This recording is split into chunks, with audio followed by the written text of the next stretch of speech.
After 2 years of silence, Mom finally texted, "We all forgive you. Come home." I flew in, brought $1,400 gifts, paid their $6,200 bills. There were hugs, tears, even champagne. Then I found her laptop open. Confirm signature. Sell before he notices. I said quietly, "Understood." Next morning, I revoked access, secured the house, and disappeared. 53 missed calls. Dad froze. Sister was in shock. Even the dog barked all morning. After 2 years of silence, Mom finally texted, "We all forgive you. Come home. Don't embarrass yourself this time, okay? Keep your mouth shut, and let us do the talking." My dad snapped the moment I stepped into the arrivals terminal. "No, welcome back. No, we missed you." Just that. The same tone he always used, low, annoyed, like I was some burden that got shipped in by mistake. Beside him, my mom clutched her purse and forced a tight smile. "We just want peace this time, sweetheart. Let's not dig up old graves." Old graves. That's what they called it now. 2 years of silence. No birthdays. No holidays. No forwarded jokes or guilt-tripped group messages. Just a single text from her last week, out of nowhere. "We all forgive you. Come home." No apology. No explanation. Just absolution they thought they had the authority to grant. And still, I went. I bought the plane ticket, booked the hotel, even showed up with gifts, $1,400 in clothes, gadgets, and perfumes I knew they'd pretend to be surprised by. And I paid off the $6,200 in overdue property tax they'd conveniently forgotten to mention until the week before. The house was decorated like a scene out of a redemption movie. Balloons, candles, champagne on ice. Even the good dishes were out. My sister hugged me too tight, whispered something about fresh starts, and my dad actually clinked glasses with me. For 1 hour, it looked like peace. Like maybe they meant it. Until I walked past the kitchen counter on my way to the bathroom and saw my mother's laptop still open. Her email was right there. She never learned to lock her screen. The subject line read, "Confirm signature. Sell before he notices." The file was open. It was a scanned form with my name on it. Not forged. Scanned. Reused. I stared for exactly 3 seconds. Then closed the laptop gently, walked to the dining room, picked up my champagne glass, and said quietly, "Understood." No shouting. No scene. Just that. The next morning, I revoked all access to the shared accounts. Called the bank. Froze the property. Changed the locks. Then I disappeared. By noon, my phone had 53 missed calls. Dad froze up so bad they thought he had a stroke. My sister was in full panic. Even the dog barked all morning, as if it could smell the rot in the house now that I was gone. And I was nowhere to be found. They always say you can't choose your family. But I wish someone had told me you can fire them. Because that's what this became. A job I didn't apply for, couldn't quit, and only got paid in guilt. Let me explain something first. For years, I funded their lives. Quietly. Consistently. Blindly. Every month, I sent them money. $600 for the mortgage. $200 for utilities. $150 for groceries. Plus the random extras, sister's car repair, dad's emergency dental, mom's charity fundraiser that I later found out was a brunch for her book club. And I never complained. Not once. I told myself it was love. That family means showing up, even when they don't say thank you. Turns out, what it really meant was, you're useful until you stop being silent. Because the moment I pulled the plug, everything unraveled. That morning after I revoked the access, I turned off my phone, switched cards, locked my accounts. Within 6 hours, I had emails from 3 banks confirming attempted transactions, all of them in my name, from my dad's location. One was for a down payment on a cabin, the same family trip they were planning for winter. Another was for a wire transfer to a private account labeled A. Henderson. I didn't recognize the name at first, until I remembered it was my sister's ex-boyfriend. The same one she claimed had been abusive. The same one who blocked her on every platform last year. What was his name doing on my financial trail? By noon, I had logged in remotely to my mother's email. She never changed her password. It was still my birthday, 0704 Jack. There it was. He's in town. Pretend everything is okay. Once he signs the trust release, we're free. The document was attached. The trust release was the family trust account my grandfather had set up before he died. I didn't even know I was listed on it, but they did. I was the only one required to co-sign if it was sold early. They weren't asking me back to reconnect. They needed my name, my blood, my signature. That dinner, the champagne, the "we forgive you." It was all a setup. That night, I went back into the house. Quietly. Nobody was home. They were out, probably trying to figure out why their online banking wasn't working. I walked into the study, the one Dad always kept locked. He once said it was for tax stuff. Right. Guess what I found? A drawer full of USB drives. Dozens. All labeled with dates. I took 5. Plugged them in that night at a hotel near the airport. Do you want to know what I saw? Recordings. Not of family moments. Not birthdays or vacations. Recordings of me. Fixing their internet. Replacing Mom's laptop battery. Updating the router. Dad had filmed me, not for memory, but proof. Evidence that I was involved. Like he was building a case. One file was even titled "Jack Authorizes Repair." Another folder, calls_Jack. Dozens of audio files. Spliced, cut, manipulated. One was my voice saying, "Yeah, use my info." It sounded weird, flat. I knew why. It was fake. They were creating a fake timeline. A digital paper trail to prove I consented to whatever they planned to do next. And then I found it, a screenshot of a shared Google Drive. With a folder called Exit Strategy, January. Inside, a scanned version of my signature. Photos of my passport. A PDF labeled Power of Attorney, template. And one note from my sister to my mom. "He's so easy. Just cry. He always folds." That's when I knew. This wasn't family. It wasn't love. It was manipulation in disguise. But what broke me wasn't even the files. It was what I saw when I checked her laptop one last time. A tab left open on Messenger. My name in their family group chat. But I wasn't in the group anymore. They had removed me. I scrolled. Post after post. Mocking. Planning. Joking. Dad, he still thinks he's the martyr. LOL. Wait till he finds out he already signed it. Sister, should I tell him the condo is an MY name now? Mom, let's just keep him calm till January. If he bolts, we lose everything. Everything they said about me was like reading an obituary they wrote while I was still breathing. So I made a decision. I wasn't going to argue. I wasn't going to beg. I was going to erase myself from their lives before they could sell the last piece of me. And I was going to leave them exactly what they deserved. Silence. But first, I left a message. One final reply in the group chat. They didn't know I still had access from an old iPad. I typed 2 words. Nice try. Then I logged out. They expected submission. I brought proof. The invitation came wrapped in fake grace. Just dinner. Just us. No drama. Let's clear the air. I said yes. But before I showed up, I called 2 people. First, my lawyer, Marissa. Not flashy. Just sharp enough to slice concrete. She didn't come in person. She didn't have to. She gave me exactly what I needed. A printed cease and desist with all the legal landmines spelled out in bulletproof font. Second is Zach. Yeah, my sister's ex. The quiet one. The one they thought they could bleed dry and ghost. Turned out Zach kept receipts too. I walked into the house 15 minutes early. They were already seated, like royalty awaiting tribute. Mom wore pearls. Dad had his watch out, like he wanted me to know he still had time. My sister? A soft sweater, light makeup, the whole, we're healing look. The table was set like a Christmas card. Too clean. Too coordinated. It reeked of planning. Champagne, my mom offered, already pouring. I sat down. Didn't touch the glass. They started slow. Talking about the past. About misunderstandings. How things were said in stress. My dad even called it just a rough patch. That's when I pulled out the manila folder. Dropped it in the center of the table. 3 sets of eyes. 3 sets of frozen smiles. This, I said, is everything you signed using my name. Every file you altered. Every lie you sent by email, pretending it was me. I opened the folder. The first page was a printed email.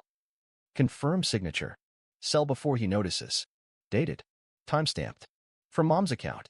She blinked. Said nothing. The next, a transcript of an audio file. My voice, spliced and reassembled. Yeah, use my info. Underneath it. Artificially manipulated audio. Identified by forensic specialist. Not legally admissible. Potential grounds for civil fraud. My dad reached for the page. I slapped his hand away. Then I pulled out the flash drive. Want to hear the full version? I asked. Nobody answered. So I stood up, walked to the living room, plugged it into the TV, and pressed play. At first, silence. Then, my mom's voice, recorded without her knowing. One of those little mics Zach had set up back when he still lived there. Just keep him sweet. He's signing soon. Then, my sister, giggling. He thinks we missed him. He doesn't even know the condo's already under my name. Then, my dad. We get this done, and that boy can go back to being broke and bitter. I turned the TV off. They sat still, like church statues. Then came the knock. Zach walked in with a backpack and a USB cable. Didn't say hello. Just nodded at me, plugged into the TV, and said, "Let me show you what else you missed." He opened the screen share. Bank statements. Routing numbers. A recorded call with my dad discussing how to shift funds without flags. He paused the playback halfway through. "Want to keep going?" he asked them. No one spoke. Then Zach dropped the bomb. "I sent this to the IRS yesterday, and to your lender, and to Jack's lawyer, in case anything happens to him." My sister started sobbing. Mom got up and ran to the kitchen. Dad stood, fists clenched. I sat back down, pulled out the last page from my folder. Termination of co-trustee agreement.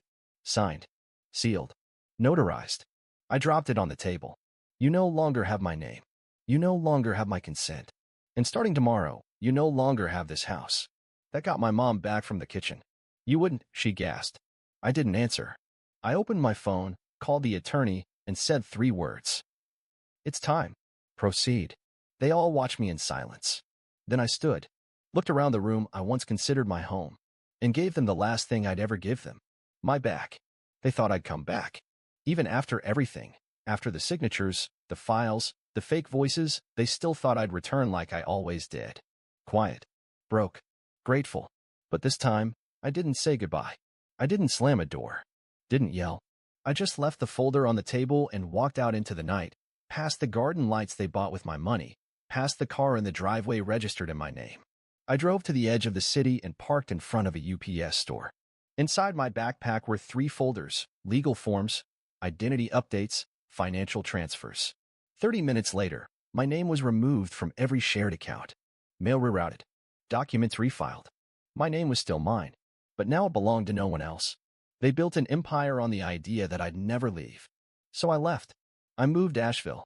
I didn't tell anyone, not my coworkers, not the few friends I had left, not even my landlord. I signed a short-term lease for a small cabin off a private road. Trees on every side. No neighbors. No questions. The first night, I slept for 13 hours. No noise. No slam doors. No group chats buzzing like insects in my pocket. Just quiet. The next morning, I bought myself something stupid, a coffee machine. The fancy kind. Chrome finish. 1-button brew. I set it up on the empty counter and made espresso with beans I couldn't pronounce. It was bitter. And it was perfect. No champagne. No betrayal. Just coffee and peace. Day 3. The first messages started to crawl in. Blocked numbers. Unknown senders. "Hey, it's Mom. Can we talk? Dad's been asking about you. Please don't punish all of us for one mistake." I didn't respond. On day 5, I got a message from a cousin I hadn't spoken to in years. It was short. "What did you do? Aunt Deb says your mom hasn't left the house." Then came the longer ones. From Emma. I didn't know what they were doing. I was just following what Dad told me. I didn't think it would go that far. "I'm sorry. I swear I am. Please, just say something." I read them all, then deleted each one. They weren't sorry. They were just scared they lost their supply. Week 2. The phone stopped buzzing. That's when the real panic began. Dad tried calling my old manager. I'd already resigned. Mom reached out to my ex. She blocked her. Emma DM'd a friend I hadn't spoken to in 6 years. He texted me with one sentence. "They're hunting you like you're a missing paycheck." At the end of that week, I went to a local notary and legally changed the contact number and recovery email on every document tied to the family trust. No more loopholes. No more digital ghosts. I even changed the name on my Venmo. "He's not where you left him." That was what my old college roommate wrote to my mother when she begged him for my address. He showed me the screenshot. I sent him a coffee gift card. They weren't looking for reconciliation. They were looking for control. By week 4, I'd finished setting up my studio. I'd been working on it quietly, a tiny place off the edge of town. 1 room, 2 workbenches, 3 tools I actually owned. It wasn't much, but it was mine. I fixed furniture, repaired speakers, built custom desks out of reclaimed wood. No one knew my name. No one cared who my father was. Cash payments. No invoices. No family discounts. I didn't block them out of cruelty. I blocked them to survive. And I meant it. Then, on a Tuesday morning that smelled like sawdust and fresh air, I printed a small white sticker and slapped it on the front door of the workshop. Not for advertising. For me. No family discounts. No exceptions. I stood there for a moment, read it twice, and laughed for the first time in months. The final gesture was small. I walked into the local jeweler's shop and bought a watch. Leather strap. Simple face. No logo. It cost more than I wanted to spend, but less than the guilt I used to carry. When I put it on, I didn't think about birthdays they forgot, or vacations they took without me, or the champagne toast they raised as they sold me off on paper. I just looked at the time. For the first time, the gift was mine, and nobody else drank the champagne. Peace didn't arrive like fireworks. It came like fog, slow, soundless, absolute. The kind of quiet that wraps around you and says, "You're safe now." At first, it felt wrong. After a lifetime of noise, manipulation disguised as tradition, guilt disguised as love, silence feels suspicious. I kept waiting for the door to swing open, for my phone to buzz, for someone to say, "Enough. Time to come home and behave." But no one came. Not because they let go, but because they were regrouping. I could feel it. And yet, nothing reached me. Because I'd finally built something stronger than their reach, distance. The cabin in Asheville became more than a hiding spot. It became a declaration. Each nail I drove into the wall, each drawer I built with my hands, it said, "I exist on my terms now." I'd wake up before sunrise and make coffee in silence. No footsteps, no one crying in another room, no voices asking for things wrapped in shame. Just heat, breath, and stillness. I used to equate quiet with isolation. Now it felt like truth. They used to own my time. Now, even my mornings are mine. They didn't stop trying, of course. People like them don't give up. They just adapt their methods. At first, the messages came layered in sweetness. "We miss you. Your room is still the same. It's not too late to come back." Then came the pressure. "Mom hasn't stopped crying. You're punishing all of us for one misunderstanding. You think this is healthy?" And finally, the threats disguised as sorrow. "If something happens to your father, will you even care? Family is blood, no matter what you believe. You've changed." Yes, I had. That was the point. I didn't answer a single message. I watched them twist themselves into shapes they thought resembled remorse. But it was never about healing. It was about reclaiming access. Because the truth is, they didn't mourn me. They mourned control. I didn't block them out of cruelty. I blocked them to survive. I started small in town. A few jobs fixing up secondhand furniture. Then word spread. People liked my work. My consistency. My silence. They didn't ask about my past, only about the wood stain I preferred, or whether I could fit a custom piece into a deadline. And I like that. I didn't need to be someone's son, someone's disappointment, someone's wallet. I was just the guy who made broken things work again. And finally, that included myself. My shop got its first sign 2 months in. Simple black letters on clean wood. No family discounts. No exceptions. I didn't post about it. I didn't explain it. But every time I passed that sign, I felt a little straighter. Like my spine was growing back. Some clients noticed and smiled. Others asked if it was a joke. "It's not," I'd say. And that was enough. Around that time, I made a trip to the bank. The clerk smiled and asked if I wanted to update my info. I said yes. She pulled up my profile and asked, "Would you like to change your security phrase?" I nodded. New phrase. I didn't hesitate. "Do not answer." Not for them. She smiled like she thought it was just a sentence. It wasn't. It was my survival story, 5 words long. On my birthday, I took the day off. I drove out to the edge of the mountains and sat with a thermos of coffee and a slice of pie from a diner no one in my old life had ever heard of. The view wasn't dramatic, no epic cliffs or glowing sunsets, just trees, cold air, and peace. That was enough. I didn't get any calls. No birthday wishes. No fake apologies. Just silence. And for once, it didn't ache. It healed. This year, the best gift was no obligation. Sometimes people ask why I don't speak to my family. I don't tell the whole story. I just say, "We grew in different directions." And if they ask more, I smile and say, "I stopped funding the illusion." That usually ends the conversation. But sometimes, someone nods like they understand. And I know they do. They used to own my loyalty, my schedule, my guilt, my silence. Now, they don't even have my number. And they never will again.